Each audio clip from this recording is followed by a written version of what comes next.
beat goes on. The beat goes on. Drums keep pounding a rhythm to the brain. La-da-da-da-dee. La-da-da-da-da.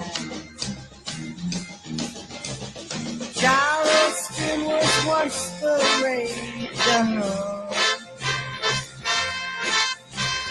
History has turned the page. The minister's the current thing. Teenage offering a newborn king. And the beat goes on. The beat goes on. Drums keep pounding a rhythm to the brain. La-da-da-da-dee. La-da-da-da-da. The grocery store, the supermarket. Little girls will break their hearts. And men still keep on marching off to war. Electrically they keep a baseball store. And the beat goes on. The beat goes on. Drums keep pounding a rhythm to the brain. La-da-da-da-dee. La-da-da-da-da. Grandma's sitting chairs and reminisce. Boys keep chasing girls to get a kiss. The cars keep a going fast all the time. Mom still cries, hey buddy, have you got a dime? And the beat goes on. The beat goes on. Drums keep pounding a rhythm to the brain. La-da-da-da-dee. La-da-da-da-da. And the beat goes on. Yes, the beat goes on. And the beat goes on. And the beat goes on. All right, people. I hope you guys are doing so great. Me, myself, if I was any better, it would be illegal. All right. So let me stop sharing. There we go. And how's everybody doing? Zelda, my friend. How are you? It's so good to see you. I hope that you and Larry are feeling well and maybe on the mend. So your kitties are just drop dead gorgeous. Truly, truly gorgeous. In fact, I showed your video to a little kid laughing at the flying squirrels and the kittens, the pretty little cats. So thank you for that. Hey, Mimi, how are you? Love this song. I can remember dancing to this as a young girl with my go-go boots on. Did you have the white patent leather go-go boots, Mimi? Because I did. And weren't we awesome? I also had a pair that were like paneled. So I think the bottom of the part that goes over your foot, I think that was navy blue patent leather. And then the inside calf where the zipper was, that was red patent leather. And then the outside calf was white patent leather. Yes, I had red, white, and blue patent leather go-go boots. And I just thought I was all that. And a bag of chips. So, yeah, love the go-go boots. I'd wear them today. I would wear them today if I could find a pair. Okay, Fancy Nancy, welcome, my friend. I hope you were doing well. Texas Lassie, good to see you. Ceresia, Kazati, welcome. And Sandy Alvarado, my friend, welcome. Miss Catherine, Vicky Carpenter, welcome back, Vicky. Sorry about the whole Chad Daybell crap. I know it's just awful. So thank you. And the winner today is Miss Critters. So great to see you, Critters. I hope you are doing well. And I know that you are planning on doing all that yummy cooking for Christmas. So yeah, go Boots, Fancy Nancy, reliving the glory days. Glory days. I will tell you what I did find. So on Amazon, I found you remember how we all were wearing the jogging suits that had like the racing stripe down the leg and over your shoulder. Yeah. So I found that. And I bought the one in hot pink, and it was velvet, or is velvet. So I got my hot pink velvet racing stripe throwback to 1980s jogging suit. And it came in, and I was obsessed. They are beautiful, and they're so comfy and cozy. And I thought, hey, I look good. And so I ordered another. Thank God it's Friday. Shalabella. Michelle, ma belle. I'm gonna do the French part. Anyway, I love the pink velvet so much that I ordered some blue. So I got beautiful blue velvet racing suit and a pink velvet racing suit. And I'm looking at it and I'm thinking the next one I'm going to order, it's sort of like a rust or maybe more like a brown than rust, but it's luscious. So yeah, so I'm doing the whole throwback 60s and 70s. And then I don't know why, but every time I think about this Charlie Adelson or Donna, I guess now we're in the Donna Show. I don't know why. I always think about Sonny and Cher. It's just sort of goofy and, kind of crazy. So that's why I chose that song for tonight's for tonight's meeting. All right. So, first thing I want to do is I want to share a new channel. Well, it's not a new channel, but it's a channel. It's new for me. And the channel is Patty Wilson. Paste. And here's no. Wrong one. Hold on. So I'm going to get the link. Copy. All right.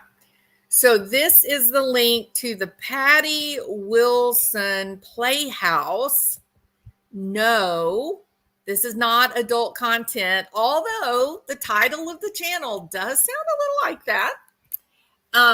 No, she's just a hilarious woman. She's a hoot. And in fact, I got to get Charlie Adelson off my, goodbye. Oh, we got to get rid of that heifer too, don't we? Hold on. Goodbye, heifer. If I can find it. My goodness. But I do like this thumbnail. Do y'all like it? If y'all like it, put a 1. If you think it's nothing special, put a 2. But I like it. This is my favorite one I've ever done was Barry Morphew, the Red Fire. Loved that one. Still love it. This is my second favorite that I've ever done. Really like it. All right. So goodbye, Chad. The Chadster. Good riddance to you. All right. Wendy is hot and innocent. I don't know, Bart Harsh Time 777. I'm getting some Fast Times at Ridgemont High vibes from you, dude. Or, hey, where's my car?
I'm back, people. You knew it was bound to happen when I told Bill to unplug the receiver because we were getting weird electric.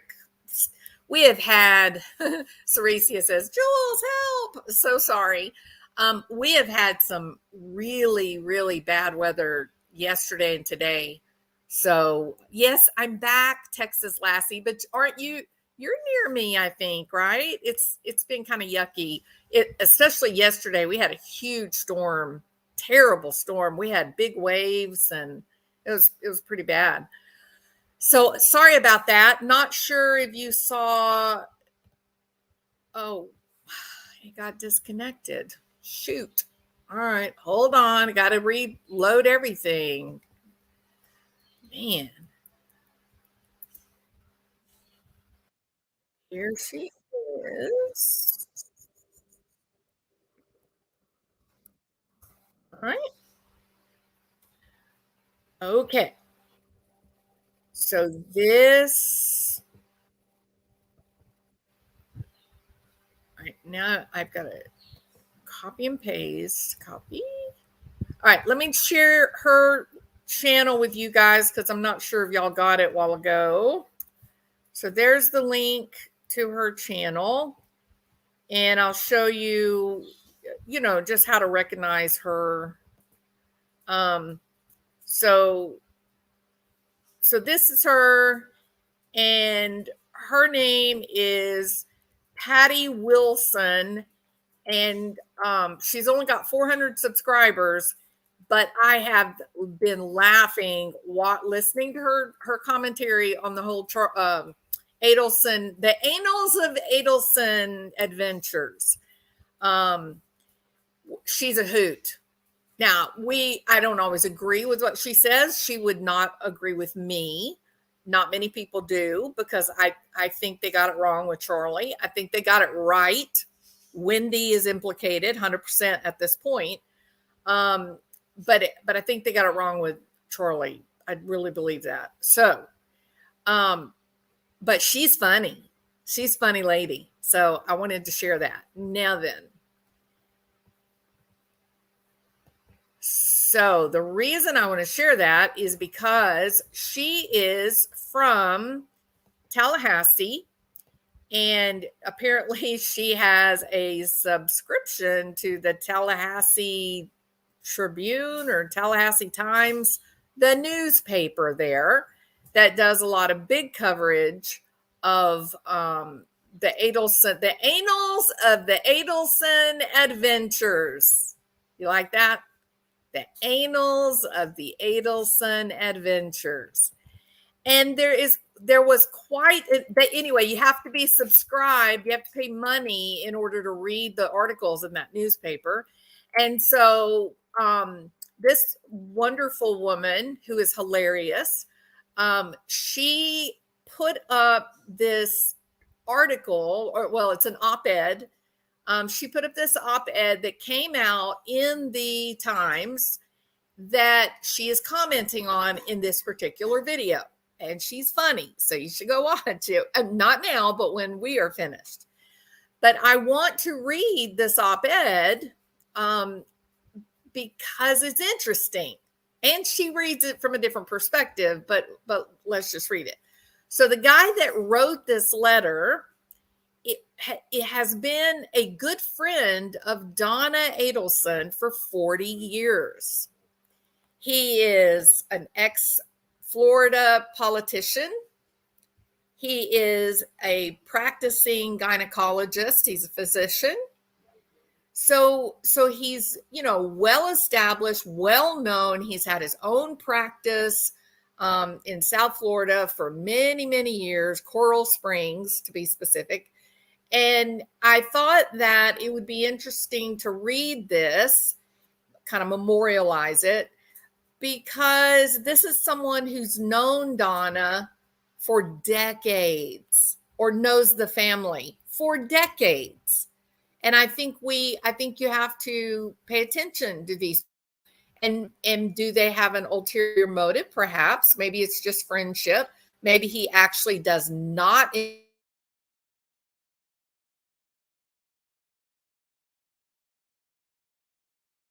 it. But overall, I think it's important to learn as much as we can just for good background information, right? So that's what I'm going to do is I'm going to read this, and I'm going to really try hard not to give interjections of opinion. I'm just going to read it. We're just going to put it out there.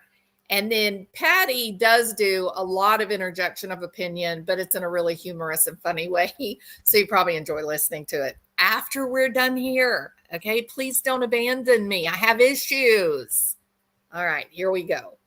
So this is from a 40-year friend, specifically of Donna Adelson.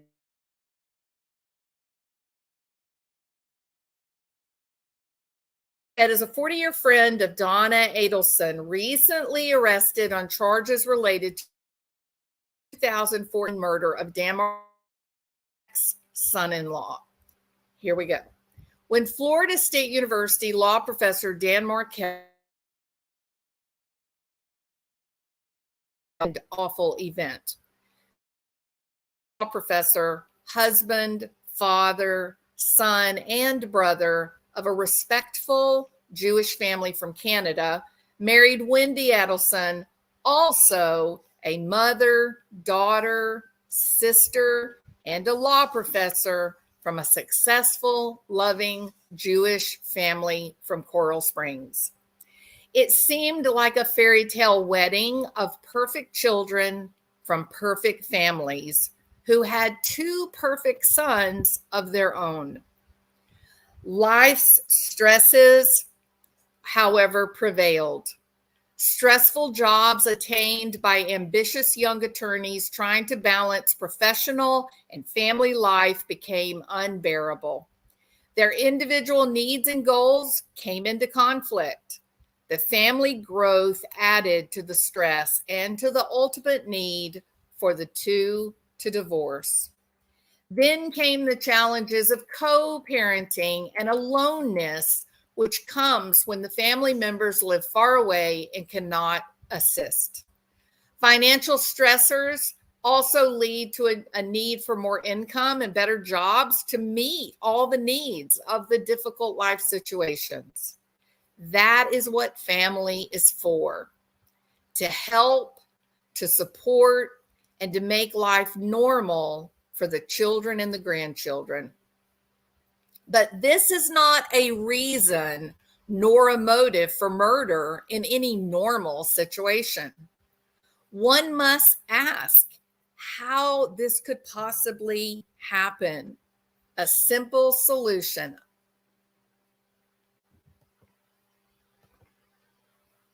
I'm getting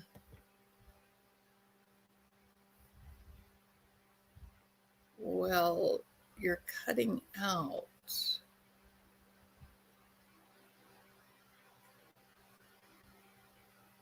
I don't feel like I'm cutting. I mean, do y'all think I'm cutting out?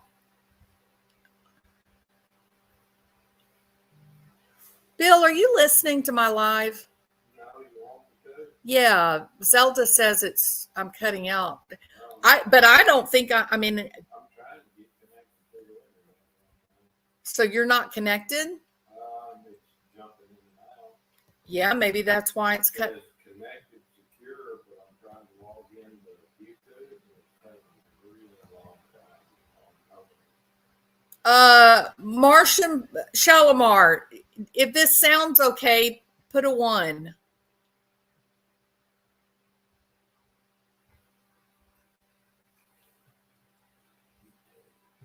Marcia said no. Shalimar says no. Oh, okay. Well, all right. So I'm going to continue. Sorry, I saw Zelda calling me on the phone. So I thought, uh-oh, I must have a real problem. So I don't know, Zelda. I don't know what could be. Yeah, it could be the solar flares. Absolutely. Yes, could be. All right. So let's start where I left off. Okay, here we go. But This is not a reason nor motive for murder in any normal situation. One must ask how this could happen.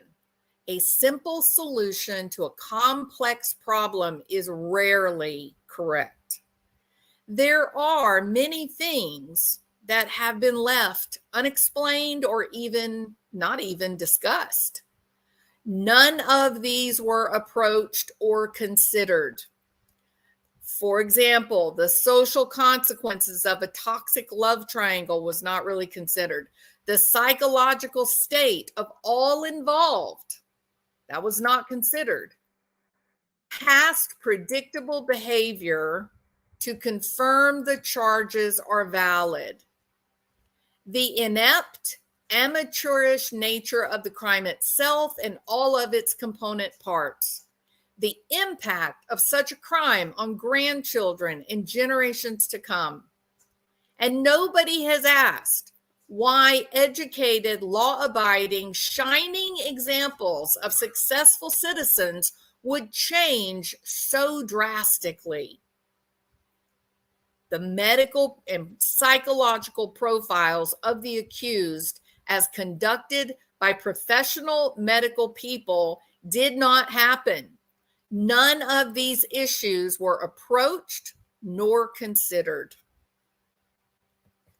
Charlie Adelson, Catherine Magbanua, and Sigfrido Garcia, a toxic love triangle. Catherine Magbanua, an attractive, educated, intelligent, independent mother of 2 children who supported herself and her children and who is attracted to independent-minded risk takers. And then there is Sigfrido Garcia, the attractive father of Catherine's 2 children and her love interest, a freelancer with money issues, crime and criminal background, anger and jealousy issues. He is a major risk taker and has a violent past. He would not marry Catherine, but was addicted to her. How about Charlie Adelson, a successful periodontist, a freelancer, a playboy lifestyler, a risk taker who was also addicted to Catherine?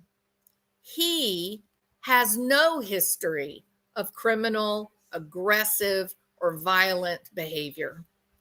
He also refused to marry Catherine, but he could not stay away from her. A likely scenario not considered nor discussed, a toxic love triangle. An attractive, educated, intelligent, independent mother of 2 children who supported herself and her children, caught between 2 risk takers. This love triangle, where Catherine is the love focus of 2 competing macho men, where she controls all of the information so that they do not talk to each other. She plays one man against the other man using jealousy and competition to get what she wants.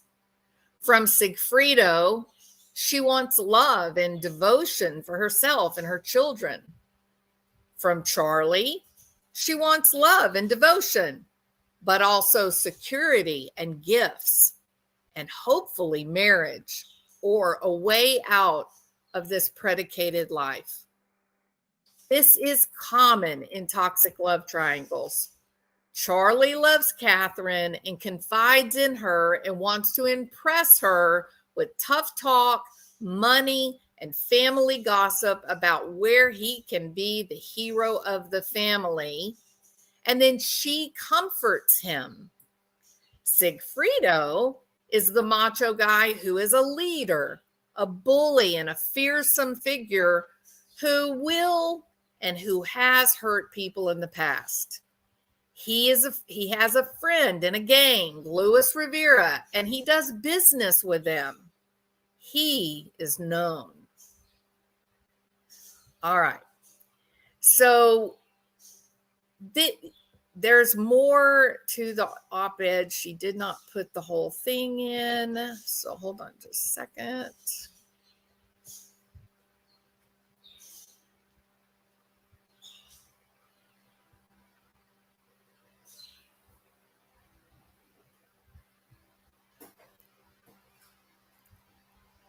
Hold on, y'all still with me?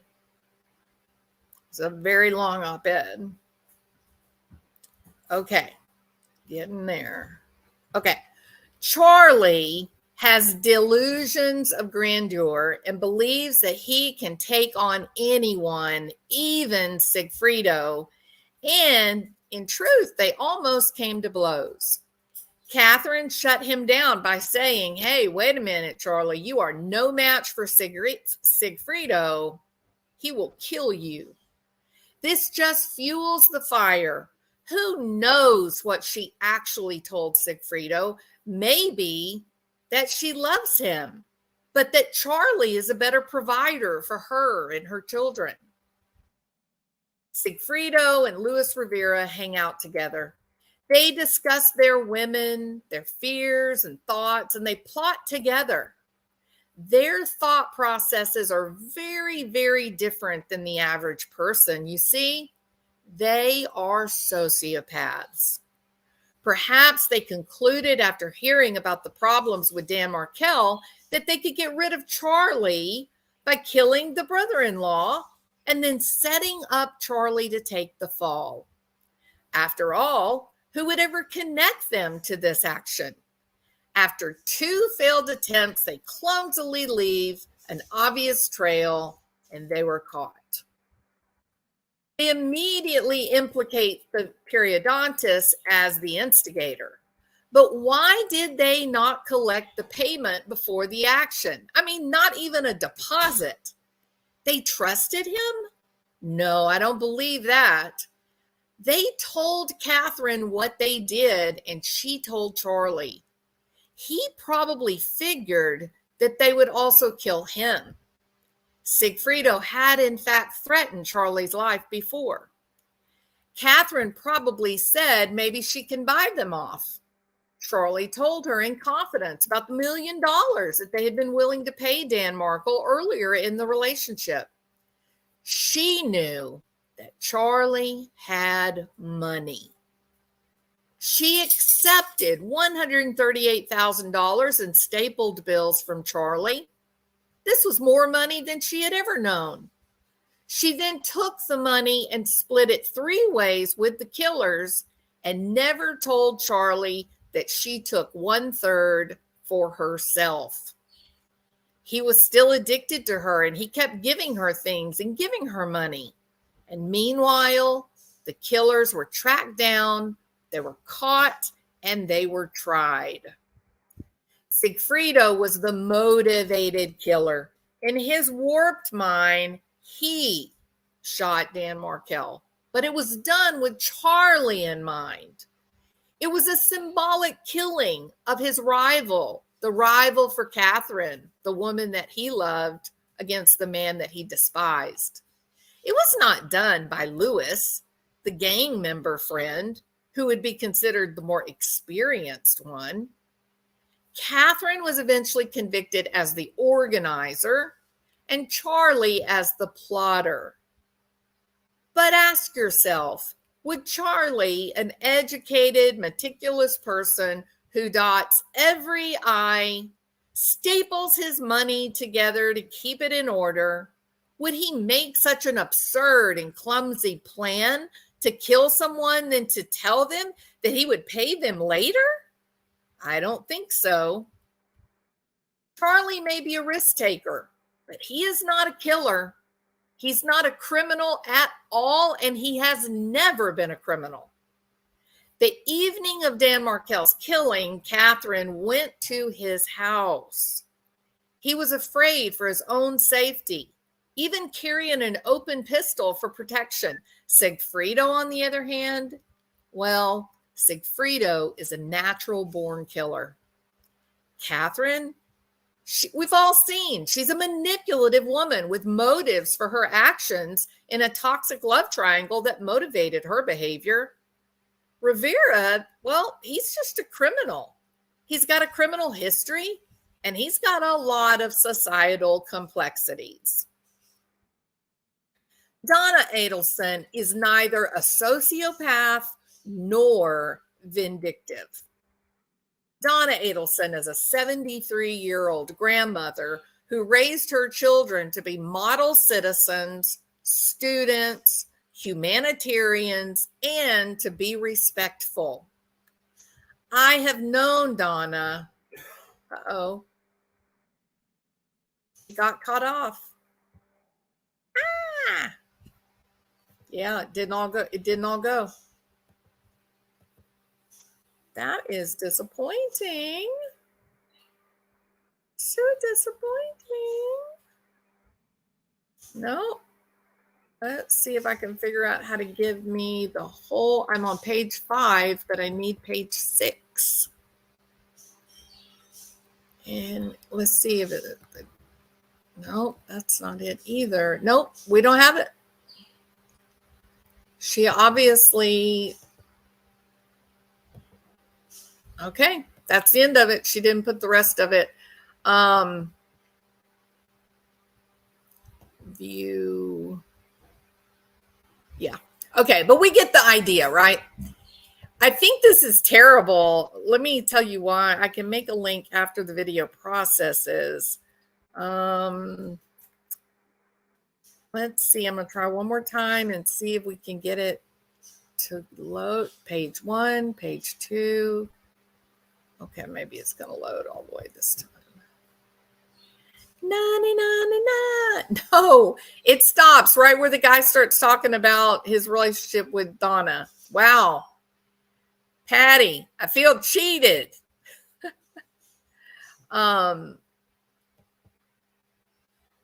Okay, that is not going to work. Let's see if we can get it to come up here. Nope, it's not there. I got one more place to look. Y'all bear with me.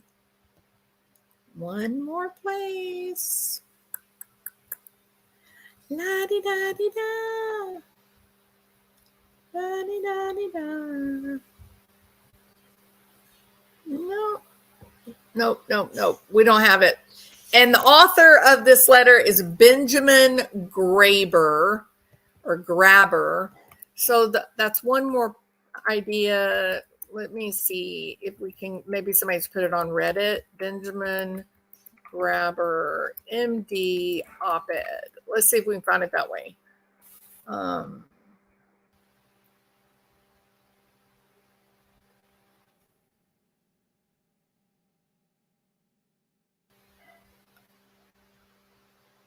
Okay, it looks like maybe Yahoo News picked it up. Let's look and see.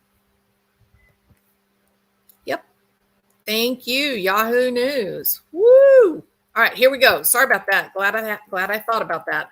Okay, Donna Adelson is a 73-year-old grandmother. She is not a sociopath, nor is she vindictive.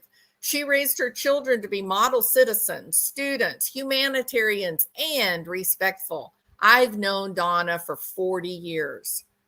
Benjamin trusts Donna. He knows her and he observed her in many social situations. She has never lost her temper, always was the peacemaker. She was a supporter of others. She is not a sociopath nor a ringleader. She is not vindictive nor hateful or mean in any way. I have had Sabbath dinner with her, with our families. We've spent social activities, temple activities, and family events together. Donna Adelson was part of my inner circle of trust. She was a teacher. She was a devoted mother and wife and a friend to all, not a manipulative killer. I would have trusted Donna Adelson with my family and my children. I trusted her advice, which was always sound, logical, and well-intentioned. This is not the Donna Adelson that they have described. Medically now, she is frail. She is emotionally distraught and she is drained. She is a threat to no person, but the system is a threat to her health and life. This may kill her.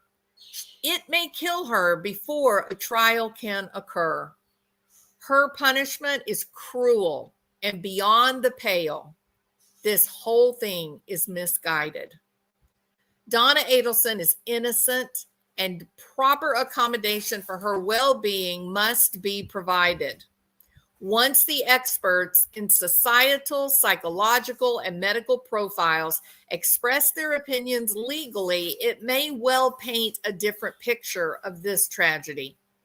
I will personally attest to her positive character traits from 40 years of knowing her well, and as a medical professional, an associate professor of OBGYN, a former Florida state representative, a Broward County commissioner, and Broward County mayor in the past.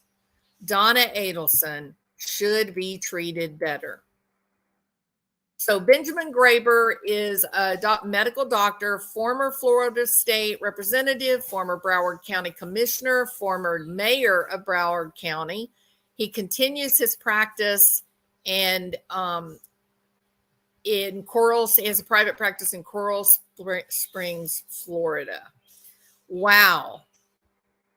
So this, I don't mind saying, Dr. Graber, prepare for incoming, sir, because your letter is not going to be well received among the people following this case on social media, right?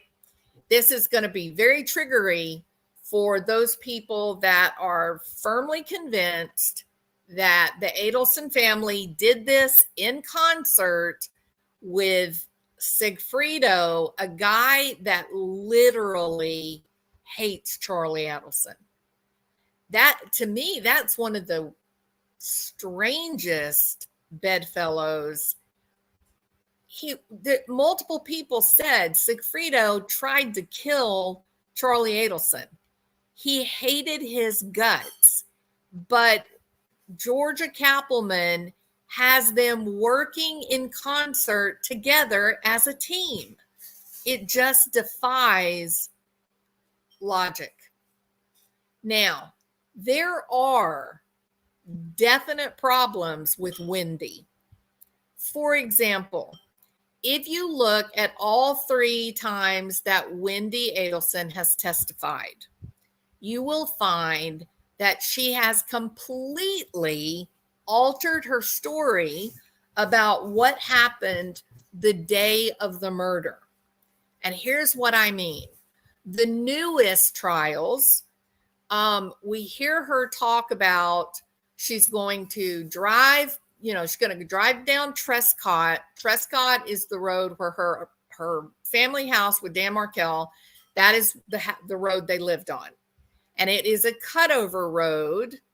And she said that she was going down that road. She was on her way to, I think, ABC Liquor or something to buy a bottle of bourbon that just happened to be Bullet bourbon. But the funny thing is, the lady having the shower, she wrote on there what people were supposed to buy. So it was actually Wendy's job to buy the bourbon called Bullet, which is weird. But it was real. So anyway, so she says in the last trial, Charlie Adelson's trial, and I think Kathy Magbanoa's second trial where she was found guilty, that she turned down Trescott, and then she saw the tape, the police tape. She turned around and she left and went a different way. The police officer said, I saw her. It stuck out to me. I remember her. So how do I say that this is a problem for her? Well, it's this.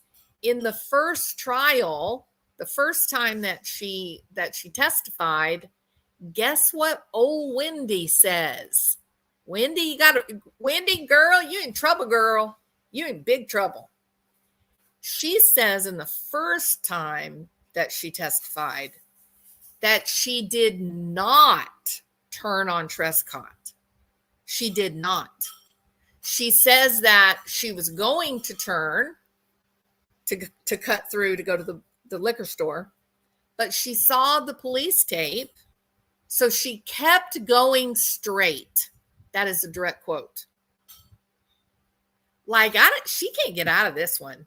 There's no way that There's no way to wiggle out of this. And the reason that there's no way to wiggle out of it is because when you turn left or turn right on Trescott, you've still got to drive like another, I think it was like 6 miles, maybe 5 miles to get to her and Dan's house. So it wasn't like she turned and like it was 100 yards and she had to turn around. It was a long drive. But I'm talking about relatively speaking.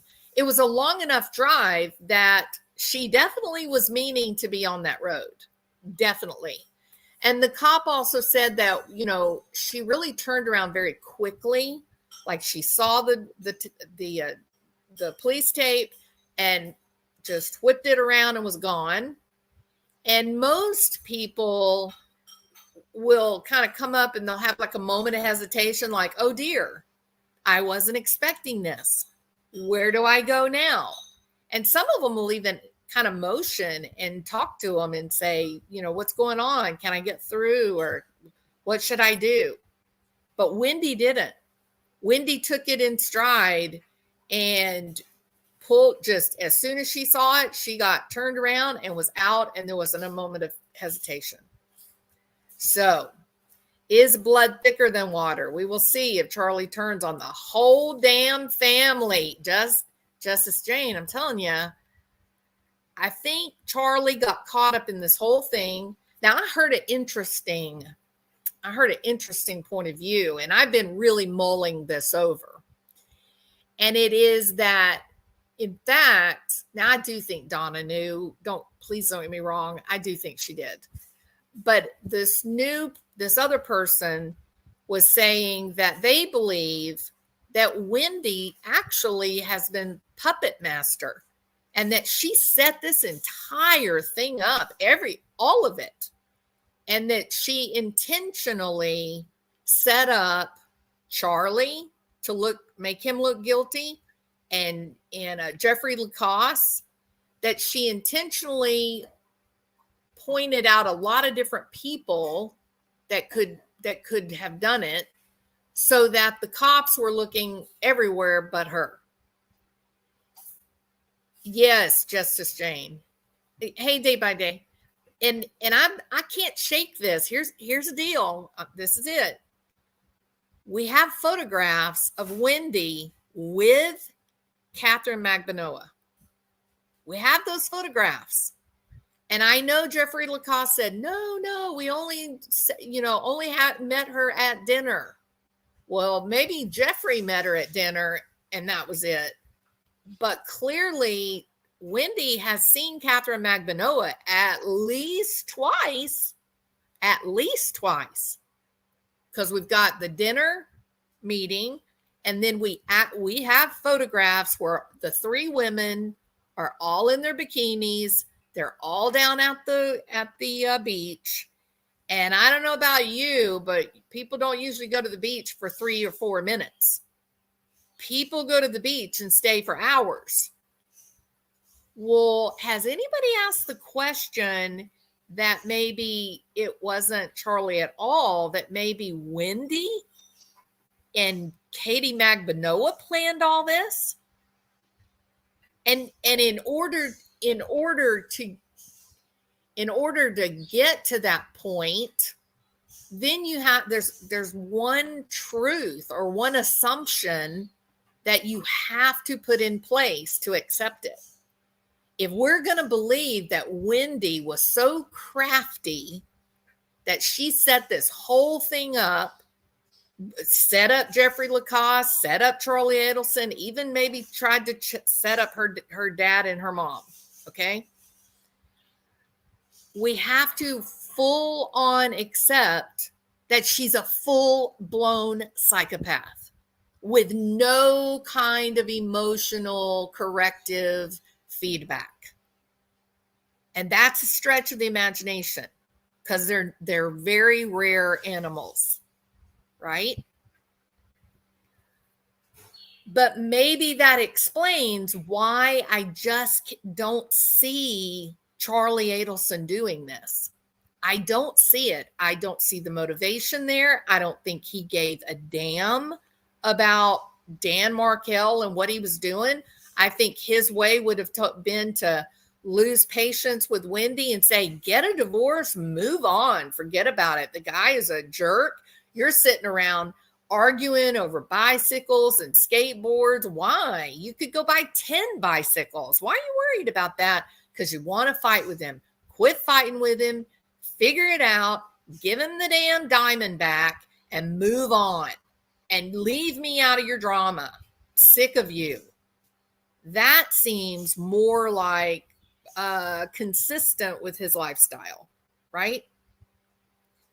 So I don't know. I at this point, who knows? At this point, it's such a mess. The whole thing is a mess. I know that the Markel family, judging by the aftermath of the verdict and all that, they're very relieved and they're very happy.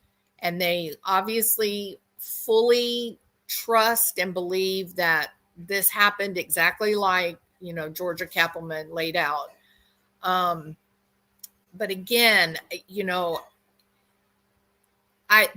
thought of being innocent of a crime and having someone kind of set you up by relying on a bunch of people that are just liars, that have a lot to gain by turning on you, that is something that really scares me. It really scares me to think about that happening to a regular citizen that is innocent. It's terrifying to me. Not because I think that Charlie Adelson is a model citizen, not by a long shot. I mean, he makes jokes about having sex with young girls. And yeah, I don't think he's a model citizen at all. I think there's just not that connection. There's not that evidence that really, that the evidence that you mull over and you think there's no other way this could happen. And I'm going to tell you too, when you listen to Wendy, the day she finds out, well, here's another point. The day that she finds out that Dan Markel has been shot, she says, as she's crying and wailing and freaking out, very convincingly, I may add, she says, well, I couldn't tell when we were in the car by the way you were talking if I was a suspect. And I thought, you weren't told about the shooting until you were in the interrogation room with the camera rolling. So what would you be a suspect of? Like, why would you be in the car asking yourself, I wonder if I'm a suspect? So that was a sincere faux pas, misstep on her part. Instantly, I have a lot of problems with Jeffrey Lacoste. I've been honest and open about that. I've not been definitive that I say, oh, he's this or he's that. But I feel uncomfortable with some of the things that he said. He seems more like a jaded lover. He seems more like he wants some vindication, perhaps. And maybe I could be. I'm an advocate against domestic violence, and so I'm pretty primed to react to those types of situations of control and possible violence. And I just kind of, it feels like he might have been a little overbearing. I'm being really measured here through his own descriptions, through the descriptions of Wendy. Some of the red flags, he just seemed overly invested way too early, saying that he was co-parent with Wendy seems like it's way too close, too early. The getting angry with her and kind of yelling while she's kind of basically kind of held hostage, not real hostage, but in a situation that she could not go like to her own house and get away from the distress. And then after this terrible event happened where he became very, very upset about the whole cheating thing, that so quickly after that, she broke up with him, but she chose to break up with him when she was out of town, just like she did with Dan Markle, those are signs that she feels unsafe. I've seen people say, oh, she's a coward. I wouldn't say that. I would be careful, actually, about saying that a woman is cowardly when she does exactly the right thing to reduce the chance of her becoming a casualty, like Suzanne Morphew. So, I think we need to be a little careful and measured about that. If I'm working with someone and there has been that type of history, I am going to coach them on how to get out safely. And that's going to include, don't be anywhere that you normally are, where you can be found. Pick up the phone, make the call, and say, I am divorcing you. Here's all the documents and the paperwork. You won't find me again for at least a year or whatever. So it's sad to say, but reality, some people do have to, when they get ready to divorce, they have to take extraordinary measures to save their own lives. So I'm not saying, please don't mistake what I've said. In no way do I believe that Dan Markle was an abuser or a killer, or that Jeffrey Lacoste was an abuser or killer. No, I'm saying something was going on that made Wendy feel unsafe. And maybe it was just them getting mad and they were yelling. And I get mad and yell. So that's not the same thing as saying someone's a killer, but maybe it did scare her, and maybe she doesn't do well with people yelling at her. And so she didn't want to be around if that happened. So, but I don't think it indicates cowardice. It indicates that maybe she was coached that would be the best way to do it, to sort of save herself from, the attack that was sure to come. Not physical attack, but the reactivity. Dan Markle did not want a divorce. He didn't. So he was not happy about it. Hey, Cinnamon Hot Bling, welcome back, my friend. Very true. My mom had to go into a mental institution and be protected so my dad did not hurt her when she announced the divorce. Yeah, Chantilly, it's real. And unless you've lived it, or you have a friend or a family member that has gone through it, it is very hard to understand how dangerous it can get. And then as soon as the emotional shock is gone, then they're back to being rational again, and then they're not dangerous anymore. But if someone kind of has a propensity for outburst and they've got a lot of stress on them anyway, it's a good idea not to be around when you make that announcement. It is. The content of these calls, what called, Zelda? As bad as her demon spawn. 35 hours of jailhouse phone calls to his mama. She is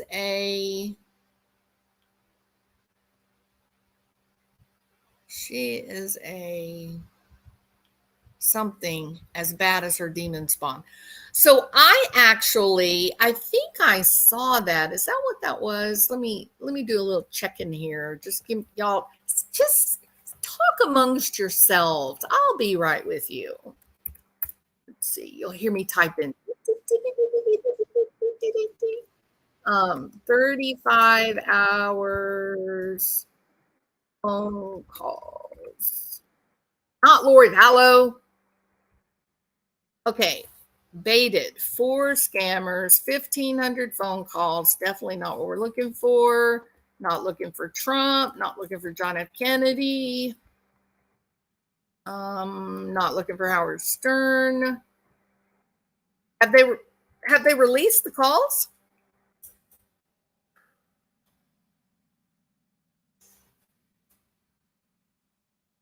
Ooh, and listen to this little nugget. Listen to this little nugget of information. DNA. We're leaving the annals of the Adelson adventures behind, and now we're going to the Gilgo giant. DNA. Asa had she had a mouth swab done to get good DNA. Her DNA, not her hair. We know there was a hair on one of the bodies. Her DNA has been found on multiple victims. Asa Yerman, her DNA on multiple victims. Oh my God.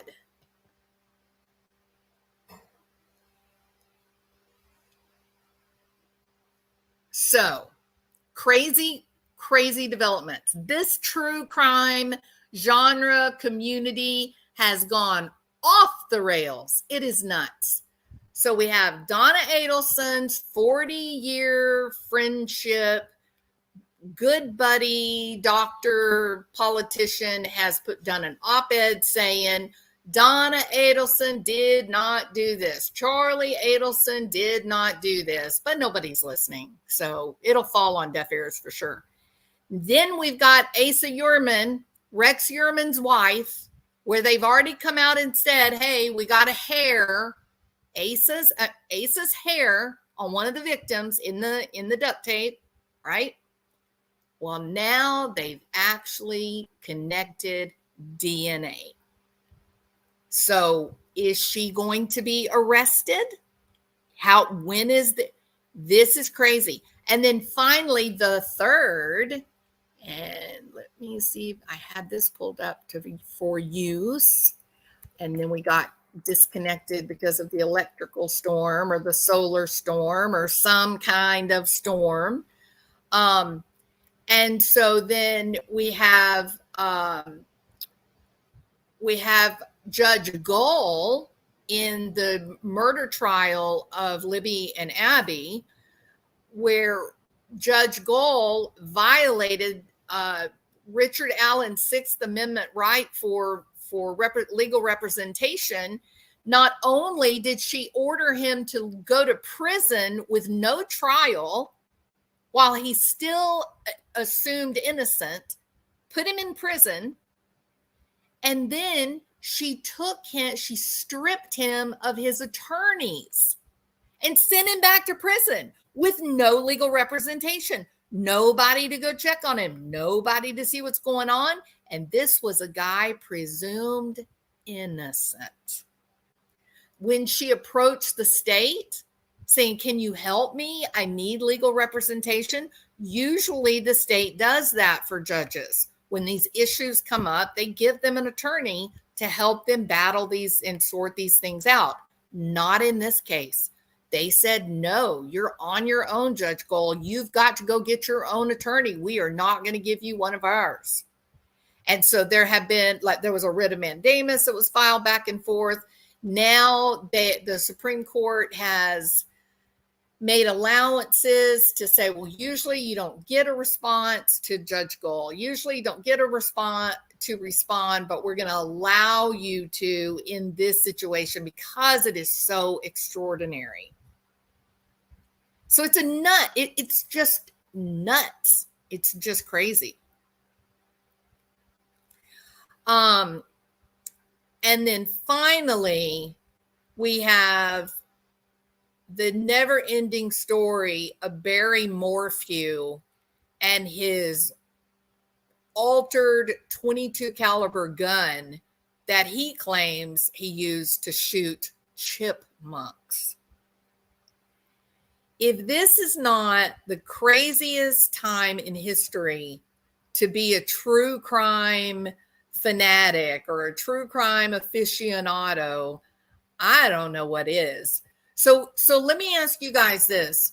What is your, like right now, this point in time, what is the craziest case or the craziest situation that you're kind of following at this point?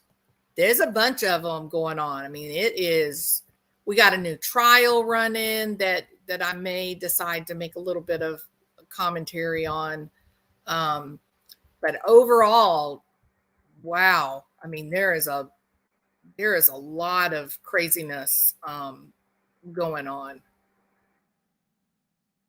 So what is your what is your favorite or the most outrageous case that you're kind of following right now? Which one do you think is really, really nuts?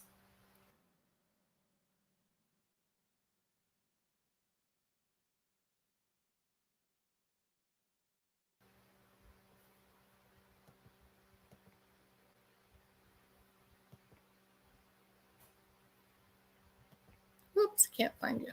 There. Welcome, Donna. Are your ears burning? But what kind of DNA from where? The best that I can tell you is that they did the mouth swab for Asa. Yeah, Karen Reed. Oh, that's a hell of a case. They did the mouth swab for Asa, and the way that it's being talked about, well, up to the point I know about, and I don't know if they've added more since then, but they said that the DNA matches DNA collected on multiple victims. They're not saying which victims or anything like that. So that's kind of crazy when you consider the condition of the bodies. So where did they get the DNA from? Where was it? Was it on the tape maybe, or I don't know, right? It's crazy. But that's where we stand. Okay, so Martian Planet Art says that right now her craziest cases are Karen Reed. I agree. That is unbelievable. Karen Reed, and then also, of course, Chad Daybell. Who can forget the Chadster? It is hard to choose, Nancy. There are so many things. Oh, Valerie Tyndall. Yes. Another, so sad, right? Just devastating. Let's see. I definitely set up a protection circle with me when my ex was served by the sheriff. And I said, I'm home, meet my friends, surprise, 22 years and alone. Don't be smoking a joint. Sheriff coming today. Here. Okay, very good sentiment. Look, safety before anything else. That's the way it goes. Charlie did it for Donna, not for Wendy. Yeah, Kara, for sure. If he did do it, Kara, and according to the jury, he did. So I need to quit saying that, actually, because he is now a murderer. By all intent and purposes, he is a murderer. I am struggling to believe that, but that doesn't mean that I'm one person who's right and everybody else is wrong. I'm just being authentic. I'm just telling my truth. So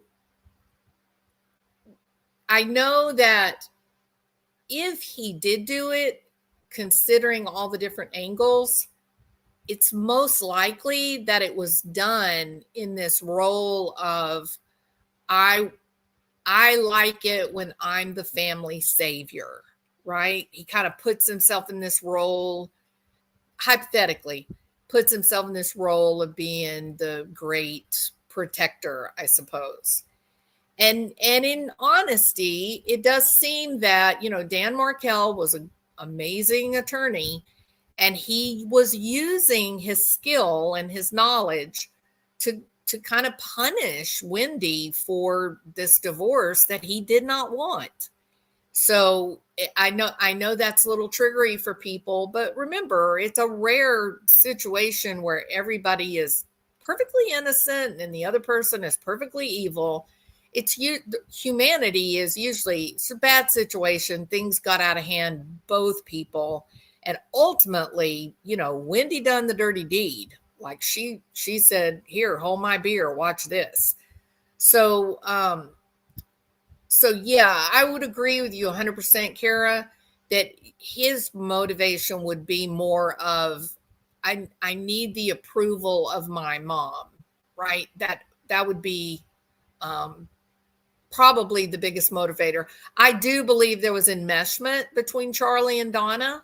I do believe that. I think the family pattern is pretty consistent with the way it's explained in textbooks and such. But I still just can't. He had nothing to win. There was nothing that, what? His mom says, I approve of you, Charlie. Or he becomes the crusader. But is that enough? Considering how much he had to lose? I don't know. It's crazy. It's crazy. It's really crazy. It's hard to imagine. It's really hard to imagine. So, isn't Asa allegedly bisexual? I do not know. Oh, well, yeah. Wasn't there a report, and maybe it was the attorney, wasn't there a report that they were doing swinger clubs, right? They were being swingers. Yeah. Oh, that is chilling to the bone. I don't think the Idaho case was a one-man killer. Day by day, another story in this true crime land that we live in that defies explanation. Terrifying, right? Absolutely terrifying.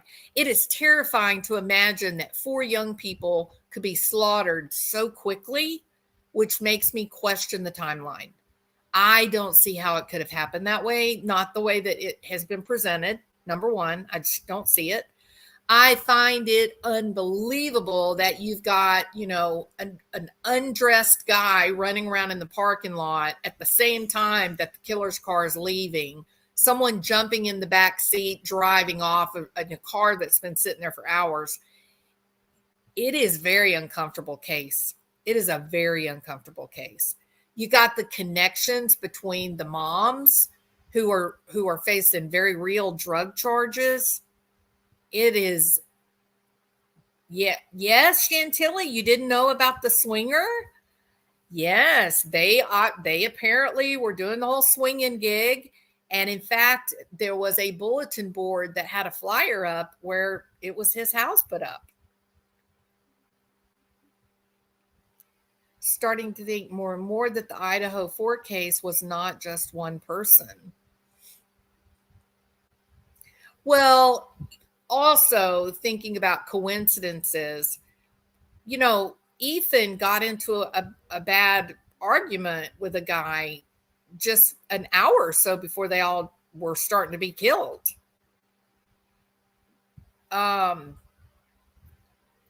Is why, like Kaylee's dad said, maybe people were cleared way too fast. Maybe the investigation didn't go far enough, because I'm going to tell you, if you're getting into a fight with someone who has a crush on your girlfriend and you stole the girlfriend away, he's using way too many steroids, which you get roid rage with heavy steroid use. We don't really know where they were during a certain period of time.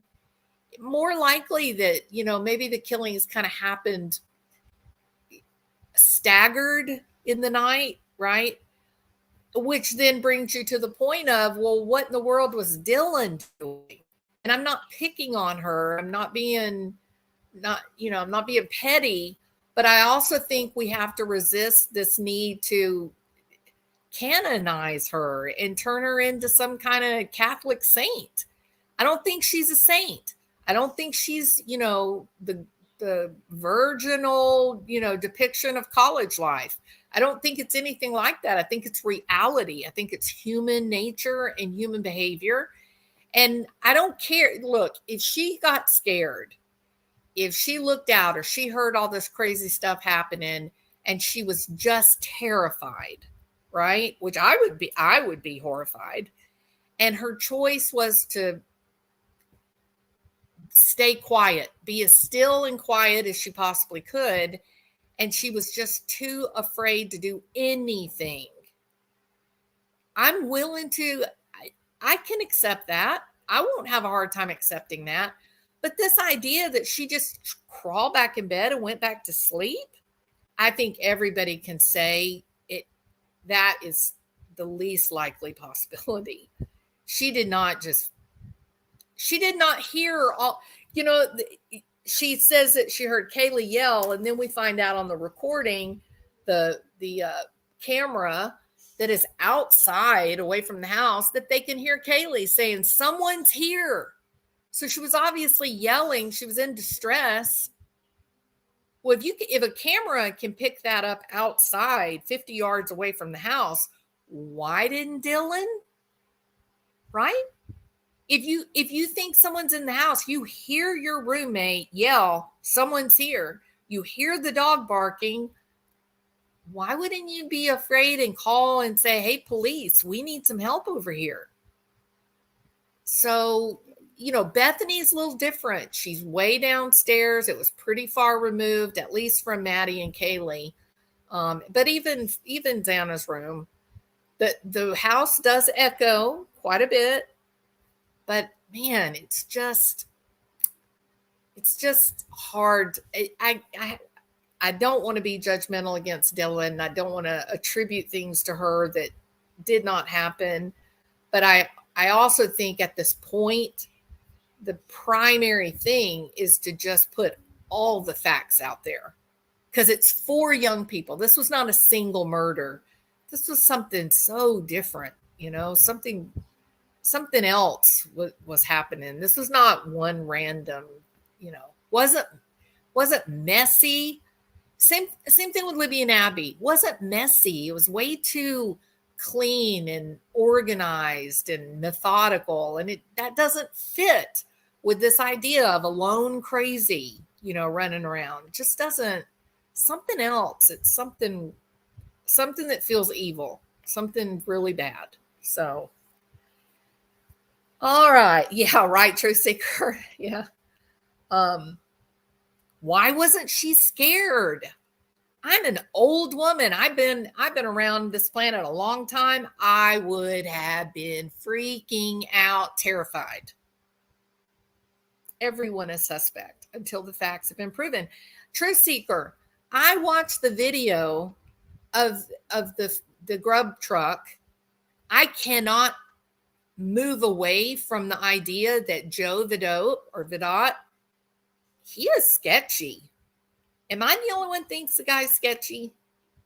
If you think that Joe Vidot's behavior at the grub truck looks really odd, put a 1. If you think he looks just like a jolly, happy guy that's just living his best life, put a 2. That'd be interesting for me to see where everybody stands on that. Do you think he looks like he's got an ulterior motive, like he's up to no good? Or do you think he looks like he's just hanging out with people? All right. Thank you, Truth Seeker. At least I'm not alone on that. It's Cinnamon. There you go. Who else? Ooh, yay. Lady of Angels. Anybody else? With only ones. The whole grub truck thing is A1. Yes, ma'am, Nancy. It almost looked like a damn ballet, didn't it? The moving pieces, the kids moving around. It very strange. Very strange. Very strange. Joe is the large man with the Coke in his hand. And why is a guy his age, why is he hanging out with these young kids in the middle of the night? That's weird too. And they all seem like they know him. So that leads it even, that even puts it further, like, Joe, why are you hanging out with a bunch of kids? Like, why do they all know you? It's weird.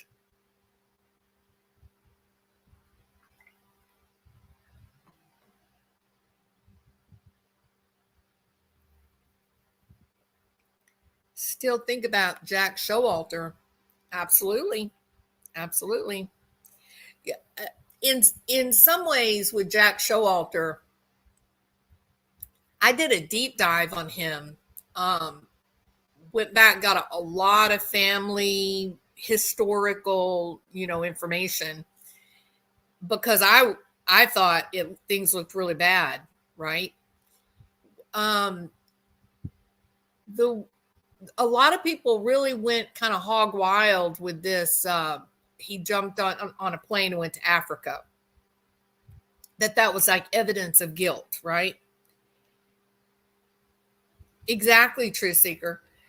That Jack Showalter going to Africa, that was kind of one of those things that made him look guilty. Like Donna Adelson getting on an airplane to Dubai and then Vietnam.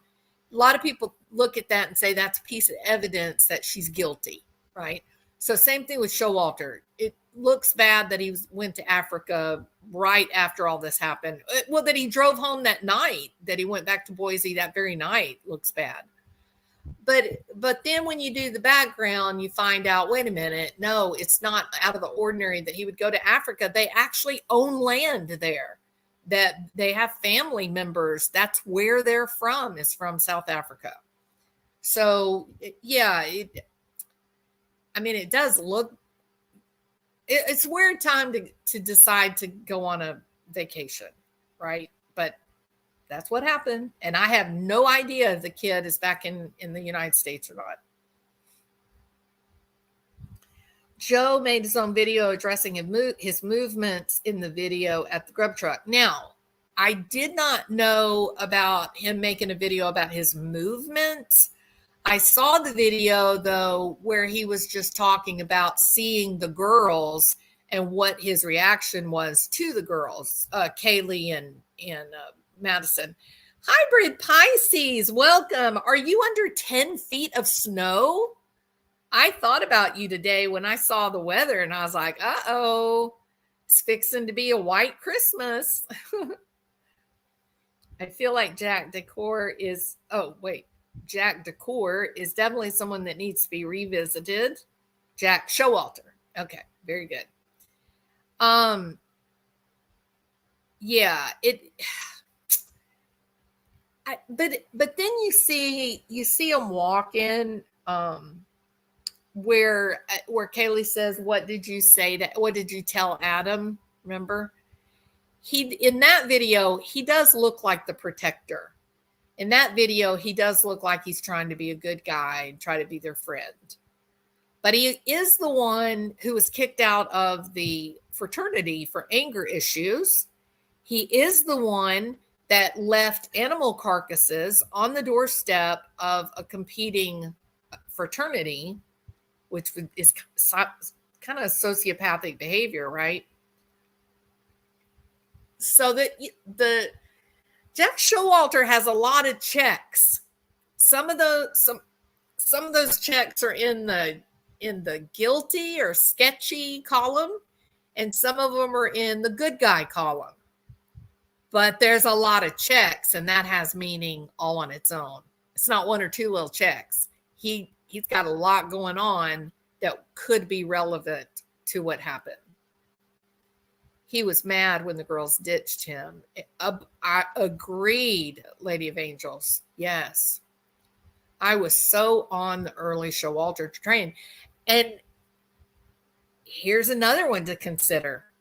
What about when Jack Decor was up on the stage and he was comforting Kaylee's mom? The way that Steve Goncalves looks at him, did that look like a friendly glance? Did he look at Jack Decor like, oh, thank you for being a good guy and supporting the family? I thought it looked pretty ominous. I thought he looked pretty angry.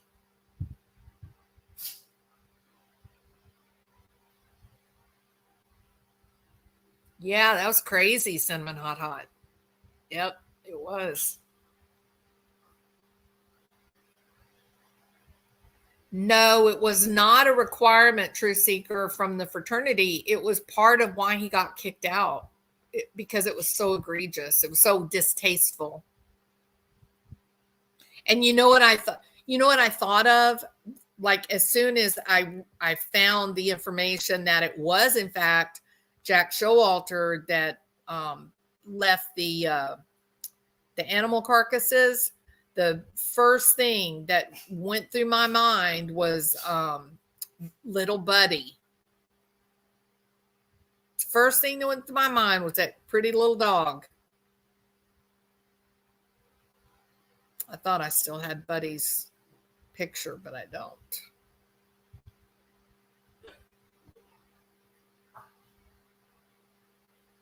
Huh, weird. I thought I had it. I must have deleted it.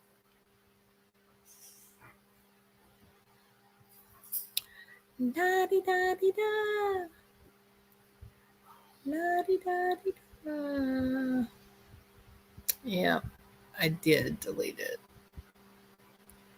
La la la la la la la da da.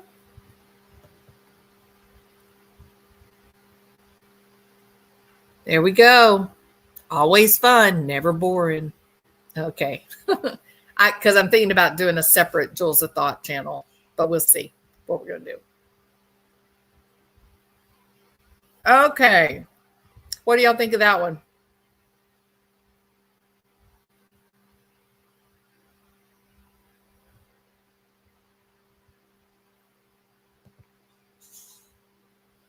Poor Buddy. Yeah. So as soon as I heard about the animals, the carcasses that were left at the fraternity, as soon as I saw that, I instantly thought of Buddy. So, yeah. Thank you, Cinnamon. Thank you, Donna. Okay. So I am done. I see snowflakes. I love that. Yes. There's going to be a lot of people that are going to get a lot of snow this weekend. And I'm going to be so jealous, truly. But here's the funny thing. Those people that live where it snows all the time, they're not really having fun. It's only us down here on the Gulf Coast that we wish we had snow, right? All right. Listen, you guys are awesome. Thank you for being my friend. Thank you for being here. We kind of talked about a lot of different things tonight.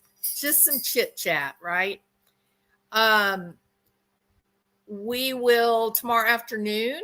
We will continue and move forward with the Chad Daybell preliminary hearing and do another 3 hours. How's that? Sound like a plan? All right. If you have not done so, would you please hit the thumbs up? And then I will see you guys tomorrow. I used to live by a power plant. You have power plants snow all the time. I don't like snow. That's why I'm in Florida. There you go, Donna. Bye, Bling. I hope you rest well tonight, Bling. Okay. Zelda, the poor dog Buddy was very creepy. We had snow but didn't stick. Buddy was not. Oh, what happened to Buddy was creepy. Yeah, that was very sad. Absolutely. It's very sad. And the first snow is always so beautiful before it gets muddy. And yeah. So it's gonna be a lot of people tomorrow morning wake up to a winter wonderland. So I'll just have to dream about it. I'm dreaming of a white Christmas. All right, everybody. Y'all have a great night, great evening. We will continue with Chad Daybell tomorrow afternoon. Okay. Do another 3 hours. I will see you guys then. Have a good evening. Bye.